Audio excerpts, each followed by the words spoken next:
Hello, good morning students. पिछले lecture में हमने heating, humidification, cooling, dehumidification process के बारे में पढ़ा था और उनको साइकोमेट्रिक चार्ट पर कैसे शो किया जाता है उसके बारे में देखा था। एक बार हम क्विक स्टडी कर लेते हैं क्या क्या पढ़ा था हमने। यदि हम उनको कंबाइन करके पढ़ें तो हीटिंग एंड ह्यूमिडिफिकेशन को, जैसे कि हीटिंग इधर थी, ह्यूमिडिफिकेशन ऊपर था, इन दोनों का मिड जो था हीटिंग एंड ह्यूमिडिफिकेशन था। इसी प्रकार हीटिंग इधर थी, डिह्यूमिडिफिकेशन इधर था, तो हीटिंग एंड डिह्यूमिडिफिकेशन इन दोनों का मिड होता है। इसी प्रकार यदि माइनस एक्स डायरेक्शन में देखें तो इधर कूलिंग था, इधर ह्यूमिडिफिकेशन था। कूलिंग एंड ह्यूमिडिफिकेशन का मिड जो है वो कूलिंग एंड ह्यूमिडिफिकेशन है। उसी प्रकार कूलिंग एंड डिह्यूमिडिफिकेशन का जो मिड है वो होगा कूलिंग एंड डिह्यूमिडिफिकेशन। सबसे पहले आप लोग ये याद रख सकते हैं हीटिंग एंड ह्यूमिडिफिकेशन कहाँ प्रोसेस में काम में ले जाता है।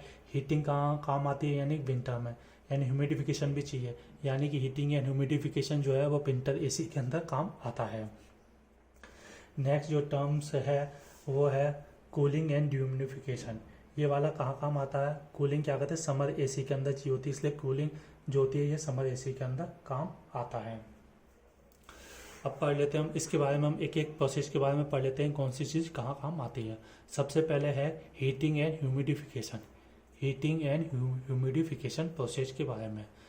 Steam spray in air causes heating and humidification of air. Steam का यदि एयर में स्प्रे करें तो ये क्या कहते हैं, हीटिंग को भी बढ़ाती है, ह्यूमिडिफिकेशन भी करती है।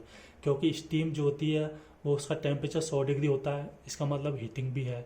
इसके अलावा क्या होता है, उसमें वाटर ड्रॉपलेट्स होती हैं, इसका मतलब ये ह्यूमिडिफिकेशन भी करती है। इसलिए जो process of heating and humidification होता है। Heating and humidification of air takes place in winter AC. Winter AC में क्या कहते हैं, अपने को गर्मी की जरूरत पड़ती है, इसलिए हीटिंग एंड ह्यूमिडिफिकेशन।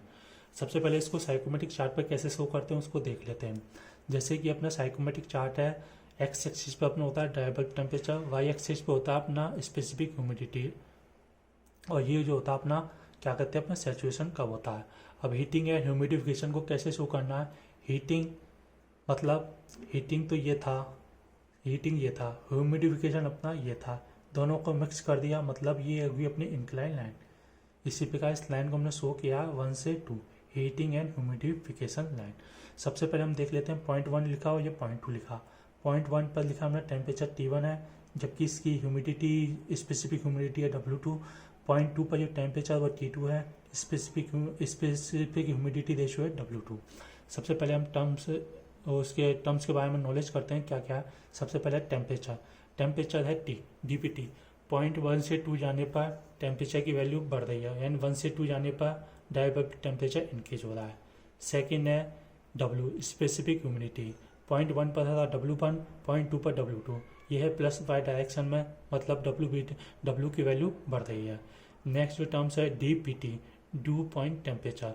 पॉइंट 1 पर यदि हॉरिजॉन्टल लाइंस खींचे तो यहाँ आती है, पॉइंट 2 पर हॉरिजॉन्टल लाइंस खींची तो यहाँ, यानी कि हॉरिजॉन्टल लाइंस ऊपर की डायरेक्शन में मूव हो रही है, मीन्स DPT की वैल्यू इंक्रीज हो रही है। थर्ड जो है वो है रिलेटिव ह्यूमिडिटी, फाई की वैल्यू। रिलेटिव ह्यूमिडिटी हम देख लेते हैं, क्योंकि ये एक ही पॉइंट 1, जैसे कि पॉइंट 1 है सैचुरेशन कर्व की, यदि पैरेलल लें तो ये क्या कहते हैं, अपना ये पॉइंट आएगा। ठीक है दोस्तों। इसी प्रकार पॉइंट 2 पर यदि सैचुरेशन कर्व को खींचें तो ये इस तरीके से आएगा, यानी कि इंक्लाइन लाइन है तो इस पर सैचुरेशन कर्व जो बनेगा, सैचुरेशन कर्व के पैरेलल जो कर्व बनेगा वो भी सेम ही होगा। इसके मीन्स रिलेटिव ह्यूमिडिटी कांस्टेंट है। नेक्स्ट जो टर्म्स है वो है स्पेसिफिक एंथैल्पी। H की वैल्यू पॉइंट 1 पर देखते हैं तो H की H1 है, पॉइंट 2 पर H2 है, ऊपर की तरफ मूव कर रहे हैं, मतलब स्पेसिफिक एंथैल्पी की वैल्यू बढ़ रही है, इसलिए H की वैल्यू बढ़ी, यानी कि तीनों चीज़ बढ़ती हैं। H बढ़ा, WBT बढ़ा, स्पेसिफिक वॉल्यूम बढ़ा। हीटिंग एंड ह्यूमिडिफिकेशन ये हुआ। हीटिंग मतलब क्या हुआ, हीटिंग में अपना टेम्परेचर भी बढ़ गया और स्पेसिफिक ह्यूमिडिटी रेशियो बढ़ गया। नेक्स्ट जो प्रोसेस है वो है कूलिंग एंड ह्यूमिडिफिकेशन। इसके बारे में पढ़ते हैं। If cooling and humidification takes place without any external cooling coil. यदि हम कूलिंग कॉइल के अलावा यदि इस प्रोसेस को यूज करें, then this process is called as adiabatic saturation process और also called as evaporative cooling. यानी कि कूलिंग एंड ह्यूमिडिफिकेशन प्रोसेस को ही अपन एडियाबैटिक सैचुरेशन प्रोसेस कहते हैं, इवोपरेटिव कूलिंग भी कहते हैं। कभी कभी एग्जाम में हमसे पूछ लिया जाता है कि इवोपरेटिव कूलिंग क्या होती है या फिर एडियाबैटिक सैचुरेशन प्रोसेस क्या होता है। कंफ्यूज करने के लिए सीधा न देकर कूलिंग ह्यूमिडिफिकेशन ना देकर इवोपोरेशन कूलिंग दे दी जाती है। तो हमें ये समझना है कि ये कूलिंग एंड ह्यूमिडिफिकेशन प्रोसेस ही होता है। कूलिंग एंड ह्यूमिडिफिकेशन प्रोसेस को कैसे शो किया जाता है? कूलिंग मतलब -x डायरेक्शन में, ह्यूमिडिफिकेशन मतलब +y डायरेक्शन में। इन दोनों का कंबाइंड मीन्स ये है कूलिंग एंड ह्यूमिडिफिकेशन। इसलिए कूलिंग एंड ह्यूमिडिफिकेशन प्रोसेस को हमने शो किया साइकोमेट्रिक चार्ट पर इंक्लाइन लाइन के द्वारा। एक्स एक्सिस पर डाइबल टेम्परेचर, वाई एक्सिस पर अपना W है, स्पेसिफिक ह्यूमिडिटी रेशियो है 1 से 2। सबसे पहले पॉइंट 1 और पॉइंट 2। पॉइंट 1 पर टेम्परेचर T1 है, स्पेसिफिक ह्यूमिडिटी W2 है। पॉइंट 2 पर टेम्परेचर T2 है और स्पेसिफिक ह्यूमिडिटी W2 है। तो सबसे पहले देखा T1 से T2 जाते हैं, -x डायरेक्शन में जाते हैं, मतलब कि टेम्परेचर अपना कम हो रहा है, यानी कि टेम्परेचर अपना कम होगा। सेकेंड है W स्पेसिफिक ह्यूमिडिटी 1 से 2 जा रहे हैं, 1 से 2 जा रहे हैं तो स्पेसिफिक ह्यूमिडिटी की वैल्यू बढ़ रही है, जैसे कि अपना चार्ट में दिखाई दे रहा। थर्ड है DPT, due point temperature. Due point temperature यदि 1 पे यदि हम हॉरिजॉन्टल लाइन खींचे तो इस तरीके से, पॉइंट 2 पर हॉरिजॉन्टल लाइन खींचे इस तरीके से, यानी कि हॉरिजॉन्टल लाइन ऊपर की तरफ मूव कर रही है, यानी DPT की वैल्यू बढ़ रही है। नेक्स्ट है रिलेटिव ह्यूमिडिटी कर्व्स। ये रिलेटिव ह्यूमिडिटी पॉइंट 1 पर है, यदि पॉइंट 1 पर यदि हम देखें तो ये पॉइंट 1 है, इस पर ह्यूमिडिटी कर्व्स ये है। पॉइंट 2 पर ह्यूमिडिटी कर्व्स ये है। ये क्या कहते हैं, सैचुरेशन कर्व के नियर पैरेलल है, तो इसकी रिलेटिव ह्यूमिडिटी ज़्यादा है, जबकि ये फारदेस्ट है सैचुरेशन कर्व से, इसलिए इसकी क्या कहते हैं रिलेटिव ह्यूमिडिटी कम है। यानी 1 से 2 जाने पर रिलेटिव ह्यूमिडिटी बढ़ रही है near to saturation curve. Specific enthalpy line H बराबर कांस्टेंट है, क्योंकि ये क्या कहते हैं इंक्लाइन लाइन है जो कि कांस्टेंट है। यदि हम देखें इंक्लाइन लाइन तो ये सैचुरेशन कर्व पर 1 और 2 एक ही लाइन पे स्थित हैं, इसलिए H की वैल्यू कांस्टेंट होगी। WBT भी कांस्टेंट होगा, V की वैल्यू भी कांस्टेंट होगी। यदि एक वैल्यू कांस्टेंट है तो अपने तीनों वैल्यू अपनी कांस्टेंट होती है। Note adiabatic saturation process takes place in desert cooler. जो अपने कूलर होते हैं, कूलर में क्या कहते हैं अपना कूलिंग भी चाहिए होती है, ह्यूमिडिफिकेशन भी काम आता है, जो कि विदाउट कॉइल के काम होता है, इसलिए इसको क्या कहते हैं एडियाबैटिक सैचुरेशन प्रोसेस कहते हैं डेजर्ट कूलर के अंदर। Adiabatic saturation temperature thermodynamics. Next जो है अपना है heating and dehumidification. Heating and dehumidification को कैसे शो करेंगे अपन? हीटिंग +x डायरेक्शन में, डीह्यूमिडिफिकेशन मतलब -y डायरेक्शन में। दोनों को कंबाइन मतलब इस तरीके से, जैसे कि हमने शो किया 1 से 2 heating and dehumidification. This process is called as adiabatic chemical dehumidification.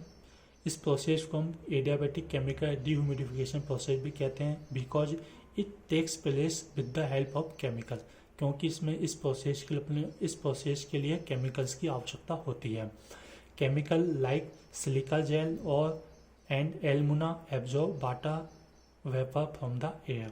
जो केमिकल जो यूज करते हैं उसमें सिलिका जेल होता है या फिर एल्युमिना होता है, जो कि क्या कहते हैं वाटर एयर में जो वाटर वेपर उसको एब्जॉर्ब कर लेते हैं। Water vapour condense and reject latent heat of condensation in air due to which temperature of air increase. Water vapour क्या कहते हैं कंडेंस होगी, एब्जॉर्ब करेंगे तो उसका वाटर की ड्रॉपलेट्स है वो कंडेंस होना स्टार्ट होंगी, और जो अपनी लेटेंट हीट है वो क्या कहते हैं रिजेक्ट कर देगी। लेटेंट हीट ऑफ जो कंडीशन है उसको एयर को रिजेक्ट कर देगी, इस वजह से क्या कहता है अपना टेम्परेचर इंक्रीज होगा। सबसे पहले इसको प्रोसेस को हम शो कर लेते हैं 1 से 2। पॉइंट 1 पर है, पॉइंट 1 पर यदि शो करें तो टेम्परेचर T1 है, पॉइंट 2 पर टेम्परेचर T2 है। पॉइंट 1 पर W1 है, पॉइंट 2 पर W2 है। पॉइंट यदि T1 से T2 जा रहे हैं मतलब डाइबल टेम्परेचर की वैल्यू बढ़ रही है, यानी कि सेम। W1 से W2 -y डायरेक्शन में जा रहे हैं, यानी W की वैल्यू कम हो रही है। थर्ड जो टर्म्स होती है DPT, due point temperature.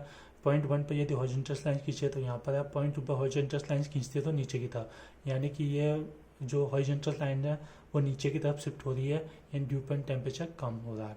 Next जो टर्म्स है वो रिलेटिव ह्यूमिडिटी। पॉइंट 1 पर यदि रिलेटिव ह्यूमिडिटी देखें तो पैरेलल टू सैचुरेशन का नियर है, इसलिए इस पर रिलेटिव ह्यूमिडिटी की वैल्यू ज़्यादा है। यदि हम मूव करेंगे पॉइंट 2 की तरफ तो सैचुरेशन कर्व से दूर जा रहे हैं, इसलिए रिलेटिव ह्यूमिडिटी की वैल्यू कम हो रही है। यानी कि 1 से 2 जाने पर रिलेटिव ह्यूमिडिटी की वैल्यू कम होती है। नेक्स्ट जो टर्म्स है वो है स्पेसिफिक एंथैल्पी लाइन, क्योंकि ये इंक्लाइन लाइन होती है इसलिए एच की वैल्यू कांस्टेंट है, एच की वैल्यू कांस्टेंट है तो इससे तीनों की वैल्यू कांस्टेंट होती है, एच, डब्ल्यूबीटी और स्पेसिफिक वॉल्यूम की तीनों की वैल्यू कांस्टेंट होती है।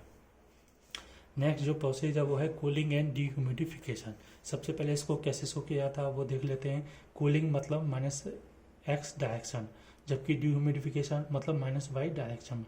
इन दोनों का प्रोसेस लिया। मिक्सिंग मतलब कि ये इसी को हमने शो किया 1 से 2, 1.2 पॉइंट, 1 पॉइंट पर टेम्परेचर है T1, 0.2 पर टेम्परेचर T2। यदि इस पे स्पेसिफिक ह्यूमिडिटी लाइन से ये W1 है, यहाँ पर ये 0.2 पर है, W2 है। This process is use in summer AC. जो समर एसी में जो प्रोसेस होता है वो कूलिंग एंड ह्यूमिडिफिकेशन प्रोसेस काम लिया जाता है। सबसे पहले हम देख लेते हैं कि इनमें पैरामीटर्स पे क्या क्या इफेक्ट आ रहा है। सबसे पहले टेम्परेचर T1 था, टेम्परेचर T2 -x डायरेक्शन में जा रहे हैं, मतलब डीबीटी की वैल्यू कम हो रही है। सेकेंड है स्पेसिफिक ह्यूमिडिटी, W की वैल्यू W1 और W2 -y डायरेक्शन में जा रहे हैं, W की वैल्यू कम हो रही है। थर्ड जो है वो है DPT, ड्यू पॉइंट टेम्परेचर, 0.1 पर हॉरिजॉन्टल लाइन यहाँ पर है, 0.2 पर हॉरिजॉन्टल लाइन है नीचे, यानी कि हॉरिजॉन्टल लाइन नीचे की तरफ शिफ्ट हो रही है एंड डीपीटी की वैल्यू कम हो रही है। इसी प्रकार एंथैल्पी, एच की वैल्यू, यदि 0.1 पर एंथैल्पी यदि शो करें इंक्लाइन लाइन के द्वारा तो एच यहाँ आता है, जबकि 0.2 पर H2 यहाँ आता है। एच से H2 जा रहे हैं मतलब स्पेसिफिक एंथैल्पी की वैल्यू कम हो रही है। इसी प्रकार यदि स्पेसिफिक एंथैल्पी की वैल्यू कम हो रही है तो डब्ल्यूबीटी भी कम होगा, वी भी कम होगा, क्योंकि तीनों को इंक्लाइन लाइन के द्वारा शो करते हैं। यदि एक की वैल्यू कम होती है तो मतलब तीनों पैरामीटर्स कम हो रहे हैं।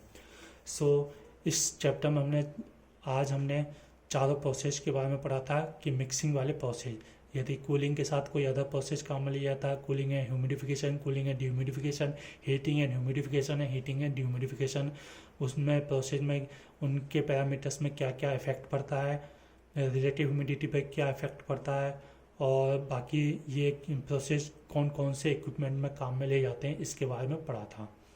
Thank you.